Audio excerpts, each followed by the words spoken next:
inspiration from, your first exposure to the outdoors? Yeah, that was when I was pretty young. I think I was about 5, and my dad just took me out camping. Having a good adventure is fine with me. I like that. I like it better that way anyway, because there's a lot of serendipity involved in the trip, and that's just fine. I like it better that way. Virginia, and we just go to the mountains around there. He was not a technical climber or anything like that, but my dad was definitely into going to different specific peaks and climbing them, walking up to them to the top of them, and so I just started doing that with him. And we did a lot of it. Yeah, sure. It looks really I think good. by the time I was 10 or 12, I had done a lot of backpacking and camping out.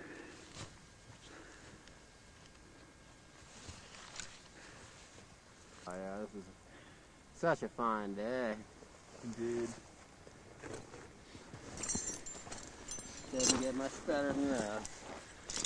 Fur. I remember that a lot. Was there any Just trying to learn. I don't know. I think it was a lot of the climbing for me was kind of an evolution. Though I mean, it wasn't anything that was. I guess like I said, I always had a passion for going to the mountains from early on, but it was just an evolutionary kind of thing. But one summer, I think I was like 16 or 17. I went out and with my friend Eric that I'd started some rock climbing with. We climbed. We did Mount Rainier and the Grand Teton the same summer, just by ourselves, and that was the first time I think I'd ever really been in like that. Then, if it's a bad piece, then I'll climb up to it and then clip it. If I'm on a bad piece and that's a good one, I jump on it. It tests good, then I'll clip it right away, and then I'll move up on it. Right. Yeah, really first technical mountain. Just another glorious victory over stone. Like same thing, just kind of an evolution. I know that when I first started climbing, it's kind of different these days too, but you can really see that. But when I first started climbing, everybody was, the idea was like, if you were a real climber, you knew all these different techniques. Even though I lived in Virginia, I had an ice axe, because climbers had ice axes, and I knew how to, and I had to go out and learn how to use pitons and eclim because that's what, it was just part of being a climber. I think today people are a lot more specialized, they don't, they just, like a lot of people just into sport climbing or something like that. But, back in those days we just knew, it was part of the thing that you do. You just go out and learn a lot of different things. So in the beginning, so I learned how to A-climb. I had this friend too, Jim Langdon, who he'd done some big wall climbing in Yosemite and up in the Northwest, and Index and things like that. And he was a pretty good A-climber, and remember he taught me how to A-climb, like out at Great Falls in Virginia there. And that really helped me a lot. I mean, I just remember learning so much from him, just going out climbing with him. You gonna get us And it was on small stuff. Charlie's almost up there. When after I moved out west, then I started doing longer climbs and bigger walls, and then a lot of that what I learned from him came into really helped out. And I think I went to Yosemite the first time in '75. Been going back there ever since. Made 2 trips there last year, so. Right. And I remember I saw that book, Mountaineering: Freedom of the Hills, that instruction book, and when I saw that was like just a big revelation for me, because it was like, wow, open this book and it's like whole another way to go to the mountains too. So it was so using ropes and stuff was just kind of an extension of what I'd already been doing with my dad.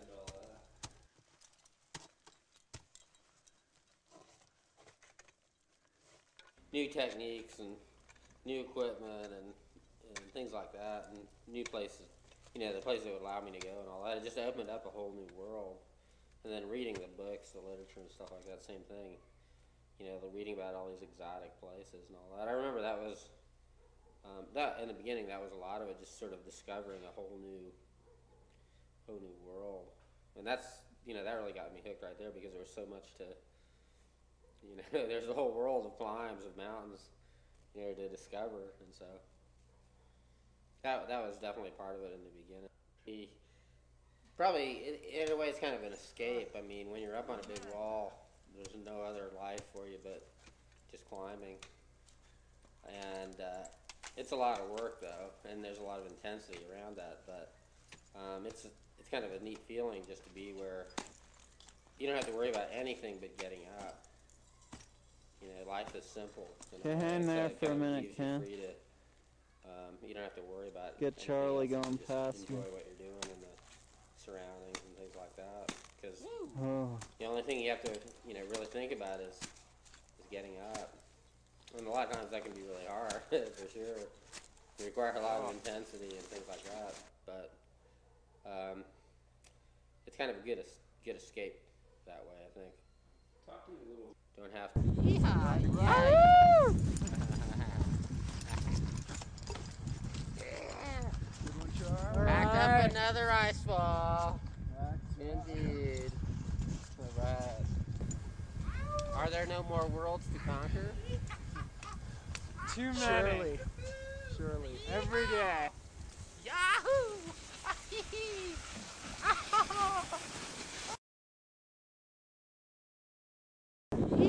Yahoo! Good one, Char. Packed up another ice ball. Excellent. Indeed. Alright. Are there no more worlds to conquer? Too many. Surely. Every day. Well, if you're not following in somebody else's footsteps, you're just forging your own way. In some ways, that makes things easier, because then you can, it's your call. You don't have to worry about what other people have done or whether it fits into what you want to do or whatever. There's definitely more work and more trouble not knowing where to go exactly. Climb that one now. But I'd rather do Yeah. that. Adventure in itself.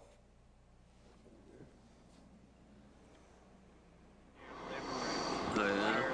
I got some bread and marmalade down here. We can have the continental breakfast this morning. I'll have some sugar, please. Some sugar? I'd rather do something like that than where somebody has been before, where everything's known. Makes it easier in some ways, but